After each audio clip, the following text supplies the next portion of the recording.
Well, welcome back, listeners, to episode 3 of the new year. Today, I'm joined by Belle. Good morning, Belle. How are you? Morning. Well, thank you. How are you? I am very, very good. And today we are talking about learning sequences. It's to establish, I guess, new routines into the new year, programs, how Mhm. we implement them, and just getting an insight into a few of the ways in which we might plan or structure our lessons as we move into the new term. So, it's going to be an exciting one. We've got a bit of gold ready to share with you, hopefully. But look, before we get started, let's get into our little quit for today. And today's little quit is going to be something that I guess we can talk a little bit more about in a bit of detail because I know I've got a Mhm. few things to share. So, for our little quit, creating setting plans for your classes in time for their first day back. Is that lit or quit? What do you reckon? I think this is very teacher and person dependent, right? But for me, this is lit. Um, I am definitely the person who year 7 and 8 without fail is in alphabetical order because it helps me learn their name quicker and helps Yeah. me work out the little groupings. If I've got classes where I know those students and I've taught them before, I will also usually generate a seating plan. I must say I think I'm pretty fair though in my seating plans. Like I do try and give them somebody that I know that they're friendly with, but that they also work effectively with. So Yeah. for me, the seating plan is more about maybe curtailing the big groupings. You know how hard it Mhm. is in those high Mm. school cohorts when you're in a classroom and there might be a group of 5, 8, 10 of them and they're all Yeah, together in the one spot in the room and it's very easy for them to take over. So I tend 100%. to yes, I tend to go that angle. I mean, I am not above letting them move out of the seating plan within reason, but I definitely like to give it a few weeks. And I kind of Yeah. say that to them as well. Like, if you're working well and you can appreciate it, then that's fine. But and it also depends because I've definitely had those classes where they've been in a seating plan and then it's like they don't really need one. They're Mm. really good, Mm. hardworking, respectful, Yeah, they listen, and you're just like, well, obviously that's fine. So for me, yeah, yeah, big lit with the seating plan, but within reason and within adjustments as well, for yeah, sure. yeah. How about yourself, I love Adrian? that. I do like that, and I agree with the junior classes, especially if you've got a brand new year 7 class, sitting plans in Yes. alphabetical order, that's just the go-to. I'm a little bit more, what we call, like, relaxed when it comes to setting plans, but I again, at this stage in my career, that's just what it was. But if I was a new teacher, 100%, I'd be going in with seating plans, and mostly alphabetical. Um, if I do have a senior class, no, I don't. Yeah, that's different. Hmm. That's a different space. But yeah, for my juniors, definitely in year 7, when they do first come into the classroom. And I love that idea that you just mentioned. You've got a little bit of room sometimes for classes that you may have taught before, where you might buddy them up. So you might say, okay, choose a buddy, and this is the buddy that you can sit with, but that's the only one. And then you choose the rest of, you know, where everyone sort of goes. It also depends, again, as we mentioned in previous sort of episodes, where it's like, what's your classroom look like? Is it your own classroom? Are you in a shared classroom? Are you in a shared space? So there's lots of those Of different course. questions where it's like you'll have to adapt it accordingly. I know some schools have the same seating arrangement for every single classroom, which is part of, like, I think sometimes like an EDI framework, or I think it's along those lines. So again, it just depends on your context with the seating plans. I Yeah. definitely think it's very, very important for teachers that are starting off, maybe at a new school or even new to the profession, to have these seating plans in, because it gives you an element of Mm-hmm. control. And I love that you Yes. mentioned that you can learn their names as well. Learning names is one of the biggest behavioral management tools, I would say, Yeah, for I think all so. people in the industry here. It just humanizes the kids. They see that you see them as a human being as well. And you make that effort to learn their names. I know within the first 1 or 2 weeks. So having an effective seating plan definitely allows that, especially if it's alphabetical order. So yes, I think it's lit for having seating plans. It's just you have to adapt it to your respective environment and your respective cohort. On the flip side of things, I know if I have taught a class over a few years, because sometimes you get given a few classes, in respective years, and let's say Mhm. you're teaching them in year eight, then you've got them in year nine again. Well, they sort of know Yes. you, they know your routine, so you don't necessarily need a seating plan for them. It's just, Yeah. again, dependent on the class, depending on how long you've been teaching. There's a lot of different things, but if we were to do a blueprint Absolutely. for, yeah, if we're doing a blueprint for like, you know, new teachers or a new environment, 100% go with the seating plan. So I think it's definitely Yeah. lit.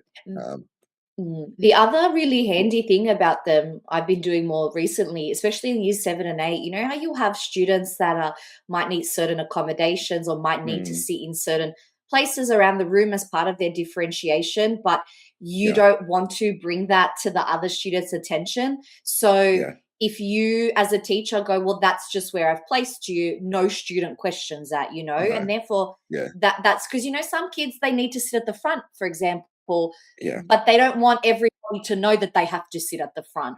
And so yeah, this kind of 100%. takes that layer away. Yes, I think there's Yeah. lots of uses for it for sure. Oh, it's great. And it's great for, like I said, just I love what you just mentioned. You're not bringing attention to, the accommodations that certain students may need. It's just a great sort Yeah. of level playing field for everyone. Everyone's in the seating plan. Everyone needs to abide by it, and no one's being singled out. So it's great. I guess I've changed my tune a little bit now, even just speaking about it. So I think a seating plan is definitely fantastic. But look, it's going to be. We've had a few great episodes so far to start off the year, and we've been talking a little bit about how we get into the swing of things. And today is more about the learning sequence. So we are going to move into how we start to implement some of the programs that we might have, depending on the classes that we might be teaching, the grades and the stages that Yeah. we have. So um, let's get into a little bit of the conversation there, and Hmm. let's start to unpack how we go about things. So I guess the first thing we want to sort of discuss here is, how do we map our learning sequences in a new term? And this will Mm. vary from stage 4 all the way through till stage 6. So, yeah, what are some insights that you sort of have in regards to this here, Bill? Yeah, so some things that I was taught to do that I followed through with, and I find them really helpful. Obviously, you always start with your program. At the schools that I've worked at, often at the end of the year or at the very start of the year, you'd get a new printed copy, or you'd kind of get the Yeah. updated version, yeah, of the program for each year group that you are teaching. And that would be, where you begin, because a lot of our programs now are more like units of work, right? A lot of schools, I Yeah. think, have shifted to this model. Yeah, so it'll have, yes, your program in terms of how it links to your syllabus and your outcomes and all those things, but it will usually have specific activities, links to specific resources. Mm, It will usually have the assessment task in there, and then basically that unit in that program is backward yeah. mapped from the assessment. So obviously that's the go-to, I think, is to have those, to know what you're doing across the term. And then maybe if you're doing this for the first time, I think it really depends as well if you've taught it Okay. a few times or you're teaching it for the first time, right? So Yeah. if you're teaching it for the first time, getting the whole terms thing might be really Mm, difficult or mm, overwhelming, because it's not just one class you're teaching, right? It's usually about five. yeah. Um, Yeah. I think if you're new to this, yeah, if you're new to this or it's a new topic, so with English, well, now we'll all be teaching the new year 11 Mm, syllabus, so there wouldn't be some inevitable changes there. In the last couple of years, we've been teaching the new stage 4 and 5. So for a lot of teachers, this might be the second year that they're kind of second and third that they're getting into it. So if yeah. it's the first time, you probably want to have the first few weeks you're kind of all over that, so you understand Yeah. what you've got to teach, you understand what the goals are, your resources are ready, and that content. So for a lot of us, Mm, we have to learn the content. With English, mm, it's quite different to other KLAs. You're not hitting the same content points, you're working off of skills. And if you're even shifting from one school to another, yeah. you're probably doing a very different selection of texts with maybe mm, a slightly different focus. And so I think as a teacher, if you chunk it that way and you get all on top of the first 3 weeks, then on top of the next, and you move forward that way. yeah, If you have been teaching it for quite a while, though, you've probably got a good feel of how you're going to teach mm, it. You mm, probably will make some considerations for any differentiation you need to make depending on your cohort. So, if you've got like an extended class, or you've got a mixed class, or you've got more of a yeah, literacy class, that, yeah, that in itself will determine how you might pitch it. And so, therefore, you might reflect on, are my strategies that I have going mm, to be enough, or mm, do I need to adapt a few things, or are there a couple of things I can make and do now to help that transition? yeah, The other thing that the one thing that I do that I've learned from a couple people that I find really useful, because I'm very visual, is mm, I'll try and plot out roughly the lessons across the week. yeah, So for example, if I know that I've got 6 periods of, let's say, year 9 a fortnight, then I will look at the weeks 1 and 2 of the program, and I'll try and roughly plot it across 6 yeah, lessons yeah, just to keep me on track. It obviously doesn't stay exactly like that. You'll have days where you're absent, days where something comes up, days where something you thought would only take 1 lesson is going to take 3 lessons. But I find if I do that general plot line across the term, then I know holistically what I'm working with. And yeah, this is a little bit pedantic, but if you have ever shared classes with another teacher, or mm, have been on a job share, like if you're working off of someone with mat leave, you will know that this is crucial, because it's not one teacher and their mind tracking everything. You have to yeah, be, yeah, very deliberate with your planning if you want your lessons to be quite seamless across the board. That doesn't matter what teacher takes over. So yeah, yeah, that's kind of a few things that I know I've been taught to do that I find really mm, helpful in terms of mapping. And I know that we are going to talk a little bit later about programs and stuff that we can use to do that. But yeah, yeah, I like to get a sense of everything beforehand. And if there are mm, resources that I know I'm using, I might print them ahead of time. Some schools go the yeah, booklets route too, yep, especially with juniors. yep, If there's multiple teachers on a class, or if there's trouble with staffing, that's another great way, I think, to sequence. And I've seen a lot of people do that really yeah, effectively too. yeah, yeah. No, that's great. You got some good stuff there. I like this idea of backward mapping, and just playing it all out. Like, you need to know what you're teaching, and it's good that you raised the point that English is very different to other subjects. So sometimes, I sort of say this to our faculty, sort of, sorry, our teachers in other KLAs.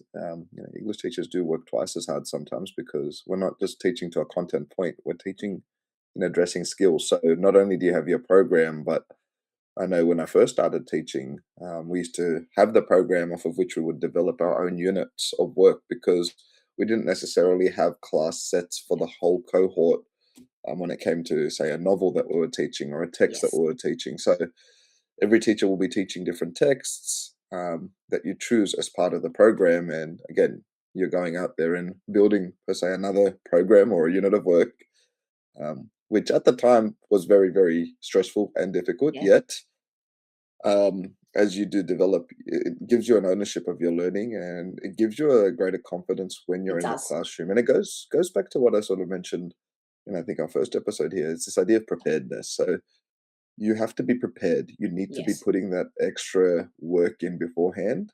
And I think when we map the learning sequence, this is one of those elements, like, okay, what am I going to teach in each respective week of, say, a 10-week term?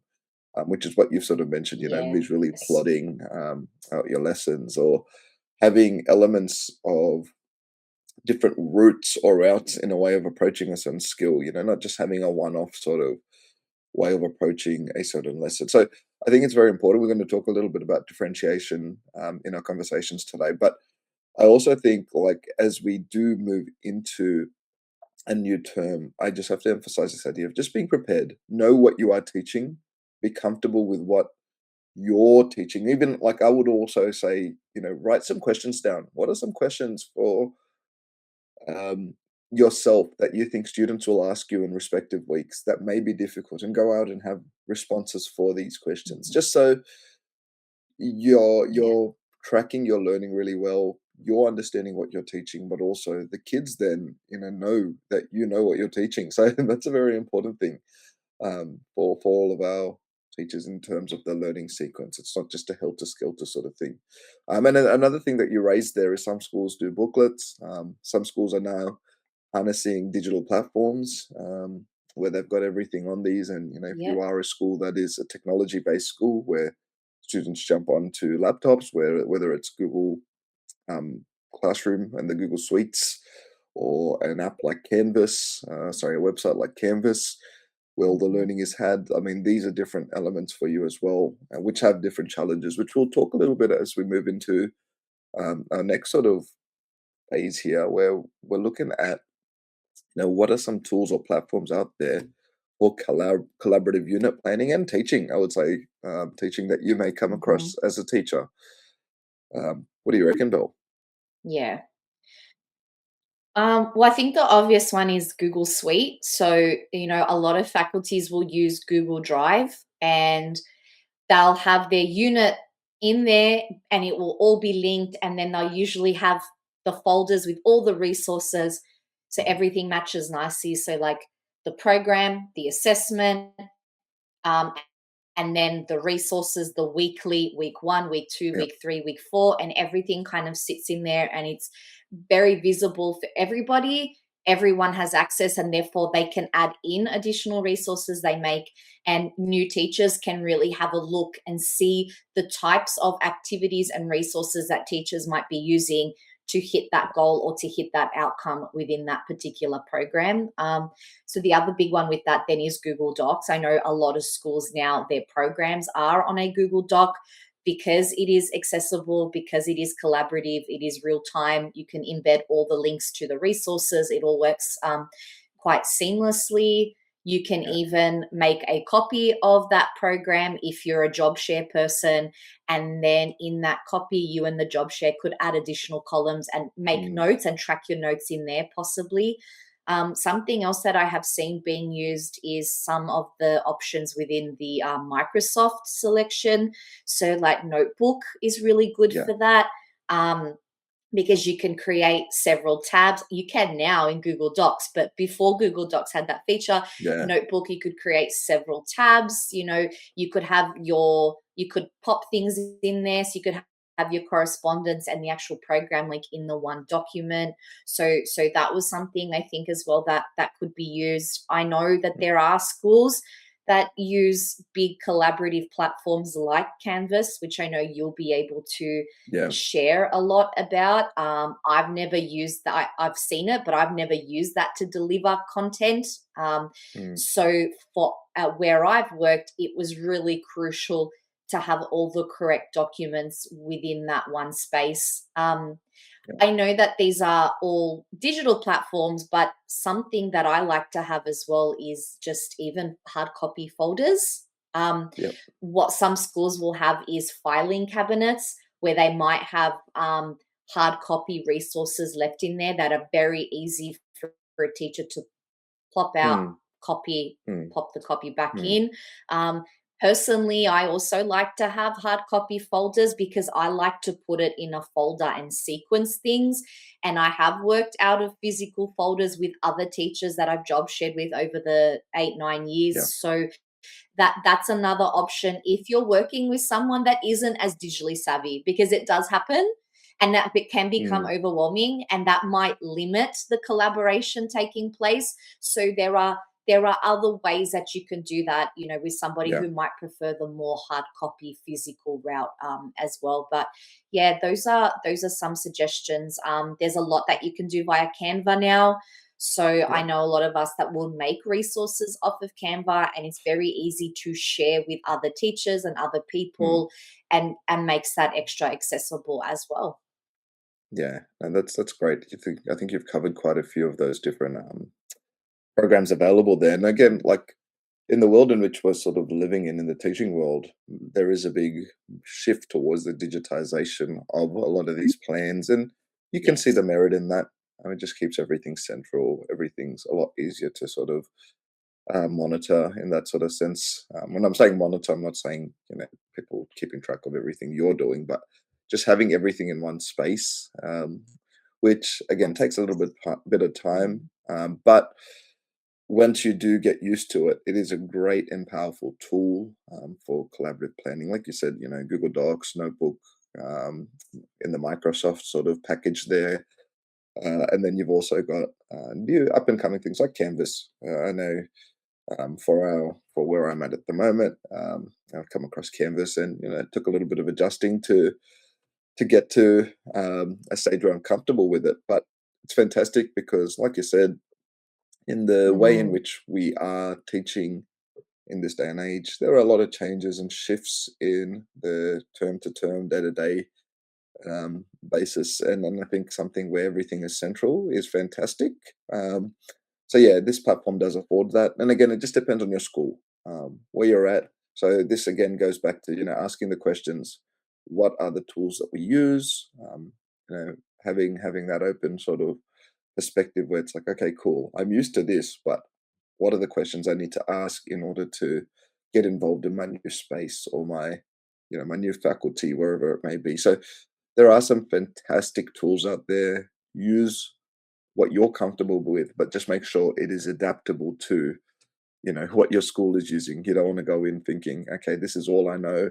This is all that I'm going to stick to. You're going to have to obviously adapt to your Mhm. teaching environment. So it's very important to just consider that. And you mentioned, just having hard copies sometimes will allow you to have your own personal um, program plan. If you're teaching together, just so Mhm. you have a peace of mind. I used to do that. I still do that with some of my senior classes, but for the juniors, it's all digitized now. So I'm having like Google Docs and whatnot of all the worksheets or Google Drive or whatever it may be. Um, but yeah, Mhm. look, there's plenty of tools out there for staff. It'd be interesting to hear what you guys use as well, because I'm sure there are other Yeah, programs. You just definitely. mentioned a few. So yeah, let us know what you guys have been using, and we really want to sort of engage with our listeners. We don't want to hear what's out there, because again, we're only presenting two perspectives in our teaching journey. So I guess if we move forward now from like the planning and all this sort of stuff, Mhm. and we've spoken a little bit about the sequencing and the learning, but we want to go towards a bit of differentiation now. So we've had our unit plans, we understand what we're teaching, we know some of the tools we can use, but what are some of the strategies that you use or aim for the differentiation of diverse learners in the Mhm. classroom? Yeah.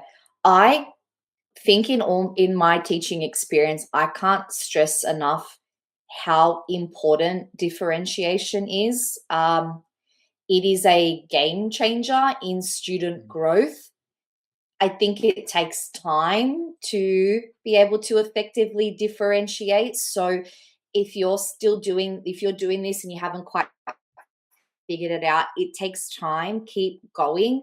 You definitely yeah, get more of a feel for it, and you definitely create a lot of differentiated resources along the way, and that will save you a lot of time. But it's a skill you have to hone. So yeah. I think the ways that I've been taught to engage with differentiation is, so first things first, when I check my class list or if I'm on central with my class list, I note all the students with flags first and foremost. I will note why they are flagged and therefore what differentiation needs to be made. Mm, So, mm, sometimes that's more of a physical accommodation. Sometimes that's actually an adjustment in the activity or the learning. In saying that, many students will not have flags and many students will still need some form of mm, differentiation. So, I think once I've done that, I sort of get a general sense of, because where I've worked at more recently, we would have kind of already semi-differentiated classes. We might yeah. have a couple of classes that are more the top performers, and then we'd have a handful of classes that are more your mixed or middle range. We might Mm, have a class or two that has students that might need a bit more additional support. So yeah. if you work out then where your class is sitting, then you can kind of move forward with the differentiation of the actual text and resources that you're using. So, like you spoke about, I've worked at a few different schools, and at some of them, we all taught the same thing to the juniors all year, like same text. Yeah. And then in other schools I've worked at, every class does a different text because there's not enough money to buy, 7, 8, 9 sets of things. Yeah. So I do think that that's quite powerful though, because you can differentiate with the text that you are doing that is going to fit that class really well. So Mm. Mm. sometimes it takes a few weeks to get a sense of what core text is going to be a good differentiated match for them. Yeah. Other times, if it's classes that or that you've taught this text to a similar group and it aligns perfectly, bang, I'm going to teach it again. Like I know both you and I were like that. I've taught this to Mm. a very similar class. It worked great. I'm not going to reinvent the wheel. I think it'll be perfect for them. Move forward with Yeah. that. So then there's Yeah. that level. There's that, what's the core that you're doing? Yeah. And obviously, all of this, you decide before maybe you even see them or in that first week of when you see them, Yeah. because you're really gearing up your activities to teach that core text, to teach the Yeah. assessment. Now, that's the other crucial thing I think that we all need to consider when we're differentiating is what's the assessment task and what level of differentiation or support or workshopping will need to go Mm. in to complete Mm. this task, but also to teach the skills necessary for this task. So, Yeah. what I have done in the past that's worked, and obviously this has taken years, it's not something that just gets done straight away, it takes time. But Yeah. having, even if I know what that task is, I've got a scaffold that is a low, a medium, and a high Yeah. performing kind of level. So, the low is very scaffolded, Yeah. very structured. Your middle's kind of 50-50, right? Like it structures Mm. them, but it gives them room for their own thought. And then your Yeah. higher order kids, I have found, so I feel like the first half of my career, I would heavily scaffold everybody. But I feel like I learned along the way that sometimes with your students that are more capable and do Yeah. have their own personal thoughts and opinions, there is a potential where I could over scaffold and then Mm. they kind of just end up regurgitating a similar thing instead of Yeah. expressing their own insight. So Yeah. yeah, I feel like I've even worked within those levels. And so Mm. then it comes back, then it goes, I think it goes from like that text and concept level to like assessment and skills differentiation. And then in a day-to-day lesson, I might, have a few different variations as well, Yeah. depending on the class. I know I've taught some classes, right, where most of them get the gist and can work with what I've already put on the board. But then I look around and I see some confusion, and then Yeah. I might have a more simplified variation because every student needs to feel like they're getting into it, right? Like Yeah. there's Yeah. really no point in going, you all have to be here when a chunk of them are like, how are you going to get them from here to here? They're not just going to magically jump and be able to do what everybody else is. Yeah. So I think being very clear of like having maybe 2 to 3 variations in that Yeah. scaffolding, I think what maybe makes a big difference in differentiation. Yeah. Yeah. Yeah, and you've always been great at the scaffolds for I know like a lot of Oh, staff thank that you. we've worked together with have always gone towards, hey Bill, do you have those this or that? And you've always got something to pull out, which has been fantastic. I would say one other thing that I think stands out here in terms of differentiated learning is consider your classroom. I know, for Yeah. example, I've taught lots of um, classrooms which were centered around, let's say, not necessarily academics, but a lot of behavior classes. And I know my first few weeks going into a new year, the first 3 or 4 weeks is about establishing culture. And I'll get to the point where you got to establish a culture in your classroom so that learning becomes important. So if you've got like a class where you're worried a little bit about, well, how am I going to teach if this kid's or this student or that group of people who's always mucking around, I would highly suggest, work on culture. So really, really structured activities where people like no noise in the classroom, no collaborative learning in the first few weeks. This is just me personally. Explicit. Um, Yeah, very yeah, just explicit. just super Mhm. explicit. I agree. You're teaching. These are expectations because yes, you may fall a little bit behind in your program, and this is where you adjust then according to the sequencing of your program or your unit of work that you've developed off of your program, but you'll find that you'll have more effective learning in 6 weeks of that term where you're not fighting students to do work because you've established a great culture. And this definitely then allows them for that differentiated learning to occur. It allows you then to explore the different learning needs in your classroom because now all of those learning needs aren't being covered by just behavior management, if that makes sense, because you've established a culture um, of learning, and the differentiation then becomes a lot easier as you do continue in your learning sequence. So that's one thing that I will recommend or encourage teachers to think about is establishing good boundaries nice and early, just so learning happens. And sometimes it can be daunting because people will be like, "Well, where are you up to in the program, or what are you up to in your lesson sequence?" Yeah. And people will be like, "Oh, look, I'm only on week 1 or 2 at the moment," and that's because you're establishing a culture. But then you come by the end of the term, your students now understand this is what's happening, and you're set for the whole year, not just term one, rather than fighting, that Mm. proverbial pushing rubbish uphill sort of term that we can sort of use Yeah. there. You're actually having effective differentiated learning in the classroom. So Yeah. It's all I think relative, isn't it? that's right. Mm. That's right. And it's one of those important things that we'll all consider learning. But look, that's fantastic. And like I said, scaffolds, like you mentioned, fantastic. And it comes back to that preparedness that we've been harping on about. Well, look, I think we'll end on a little bit of a conversation on how we incorporate formative feedback to tasks. I think Mhm. feedback is quite Mhm. important, Yeah. especially in the different frameworks that we might have, EDF, or the different types of feedback scaffolds. Sorry, frameworks that your schools Yeah. might implement. Frameworks. Mm.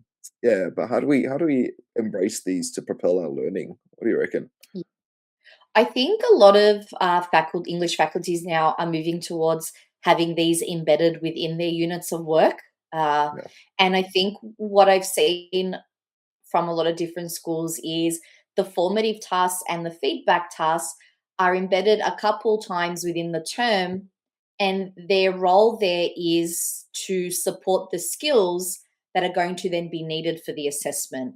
So I think that's really important that you know ahead of time Mm, what you're going to be giving as formative tasks. I think it's really helpful too if everybody is doing a similar version of that formative task, if not the same thing, because then at least you know that everybody has been prepared in a similar way for that end goal assessment. I mean, is different when you're an experienced teacher and you know what the end goal is. Like we talked about this yeah. the other day, Adriel. When you're a new teacher, you don't know exactly what the end goal Mm, is, mm, unless somebody sits down with you and gives you examples and says these are the kinds of things we're going to be looking for them to produce in the yeah. assessment. You don't actually know, right? But if Yeah. an experienced teacher has created some formative task in the program that are Mm, building those mm. skills, then the teacher as well can see where we're all going with that Working task. towards. So Yeah. yeah, exactly. And I was just thinking as well that a lot of schools therefore are also putting a differentiation column within their Yeah. program that features the formative tasks, the feedback tasks, the scaffolds. So it's really visual for everybody to see. Like this is what Mm, eventually we need them to be able to do and produce as per yeah. our curriculum. But Yeah. the formative task is so important because that's how they get to the end point, right? Formative. Yeah. It's like Yeah. yeah, you can't just expect the kid to just write a complete essay when they've never done one before. Mm, So what would you do? You'd scaffold the thought process.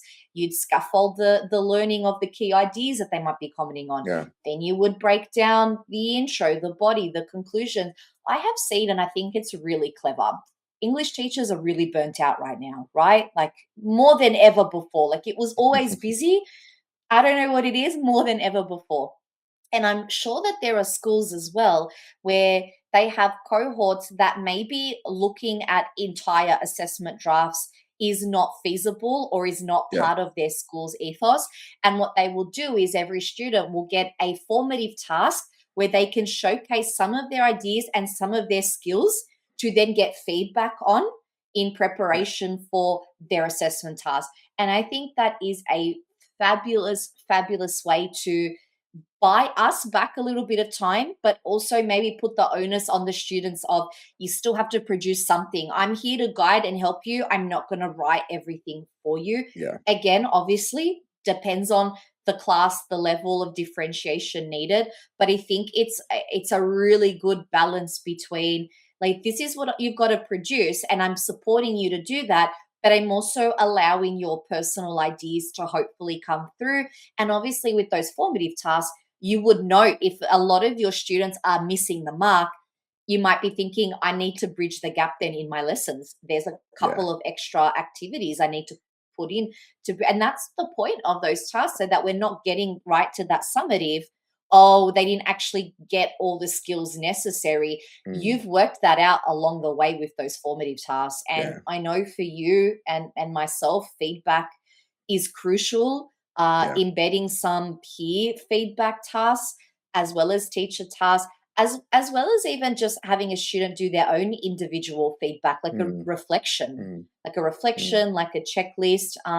I do yeah, think they're more powerful though when they're embedded in the program, and I think they're yep, more powerful when everybody's on board and doing that within the whole year group as well, I yeah, think.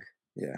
I love that, and it goes back to this idea where you're sort of speaking about and understanding what you're working towards in your program. So your assessment is probably one of those key things that you want to look at the beginning of a term, and you'll see how the formative tasks then work towards that, which you've sort of clearly addressed there. It's the skills that you're developing through the Yeah. course of the term, which gets our students there. So that's very good there, Bill. We've had some great conversation, I guess, in regards to the whole learning and program sequence. Are there any final comments, suggestions that you might have in regards to um, the learning sequence and implementing programs? Yeah. I think when you're feeling overwhelmed, stop. Okay, Yeah, don't dig that deep hole yeah, of overwhelm. Stop and ask for help. That yeah, most teachers you work with, this is how I learned this stuff. I'm not a genius. I didn't come up with it. I was taught this yeah. by fabulous teachers who were so happy and willing to show me the ropes. Mm, But in saying that, I was always really thankful and really engaged when they were showing yeah, me the ropes, yeah, because it's a bit disheartening if you're thinking you're just gonna, oh, here's my whole thing, go for it. yeah, Sit down yeah, with the teacher. Yeah, you and I've had these experiences yeah, before. Sit down with that teacher with sincerity, have a chat. Look, I'm thinking, how am yeah, I going to do this across the term? What are my steps? What are your suggestions? Is there a strategy that you think works really well? Is there something you can show me right now that I can take some notes on? mm, Because mm, if you don't ask, you won't know, and you can't know. This isn't something where just you don't learn this at university. Well, I didn't. yeah, Like, I think I made one program at uni, and in hindsight, it wasn't really like the programs that we make in school. So, yeah, I think trial and error, and be kind to mm, yourself. Okay. mm, No unit of work is ever perfect, nor do I think it should or can be. And yeah, be kind to yourself, and know that the fact that you are even thinking ahead is a good indicator that you are doing all you can, and you are doing the right thing to really yeah, support your students. And know that if there is overwhelm, stop, take a break, and there's always help out there. Yeah, yeah. I I think love that. that's I love yeah. that. I think that's so important. Remember, you're in a faculty. Everyone's working Yes. together for a common goal, and I think often in the I guess the nature of our workplace, sometimes we can get caught up in competition or just muddled underneath like our or feeling overwhelmed by all of the work that we need to be doing. But you do have people out there that are fighting alongside you in the trenches there. True. And it's important ask because lots of people will take the time out to sit with you and help out because we've all been through those experiences together and it is a difficult profession at times. So, well, as any vocation will be, but look, you've got outlets, and then it's a great thing that you've mentioned there. Don't be afraid to ask questions and ask many questions. I would say, Yeah. and I love that you added. Don't just ask the questions and expect things to just be given to you. You need to be Mm, diligent and studious in the way that you take on board Yeah. some of these conversations. Sometimes you'll have those hard conversations with people, and sometimes you may not like what is being said, and it's up to Yes. you to be We will. I've a had those. We've all had those. yeah, Yep. exactly. And it's up to you to be an adult that you are, and then take that on board, because people that do take on board feedback or take on the words of wisdom from people are the people that will grow. And I think that's very, very important and significant for people to really take a hold of. It's fantastic what you've just mentioned there. But look, that was a great little conversation on how we implement our programs, how we sort of move towards our learning sequences and whatnot. And it's been, a great conversation that we've had. I just want to remind our listeners here that we do have our socials up and running, and it's a great way for you guys to engage with us. So we've sort of been asking you guys, hey guys, comment, like, subscribe. So give us a bit of a like and subscribe. If you're on YouTube, hit that notification bell every time we have a new video coming out. And then, yeah, follow us on our socials. It'll be awesome to see you guys. The other thing that we do have is our website, and you'll see in the QR code in the top left hand corner of our screen. On our website, we've got access to a few of our free resources and our Teachers Pay Teachers link there, where we have a lot more of our paid resources coming up as well. So look, we'd love to engage with you, and just have another great year ahead. We'll be back with more conversations next week, Bill, and I'm sure Mhm. as we do gear up towards implementing a lot of these programs, whether it be week 2 or 3 that we're in now, listening to this. Remember that teaching is tough. We understand, but it is also one of the most rewarding professions that you can ever sort of be in. But look, thank you so much for your insight today, Bill. I'm sure our listeners are going to be leaving this place, maybe hitting replay on some of these moments throughout the conversations that were had, and just thank you for the wealth of knowledge that you've brought to today's Yeah. conversation. Pleasure. Yeah, thank you. I love, I had people share their knowledge with me, and I think that's all I'm doing. I'm just passing it on. I was just thinking then when you were talking how fortunate we've been to work with Mm. amazing teachers, people, professionals, and yeah, if it wasn't for them, I wouldn't have anything to talk about on this podcast. Yeah. So it's really just, yeah, just so thankful and trying to pass on that knowledge to others to hopefully, Yeah. elevate us all and make all of our lives a little bit easier. Yeah, Yeah. but it was a 100%. pleasure. No. Thank you so much. And thanks everyone for Awesome. listening. Yeah. Thanks, guys. We'll catch you next week.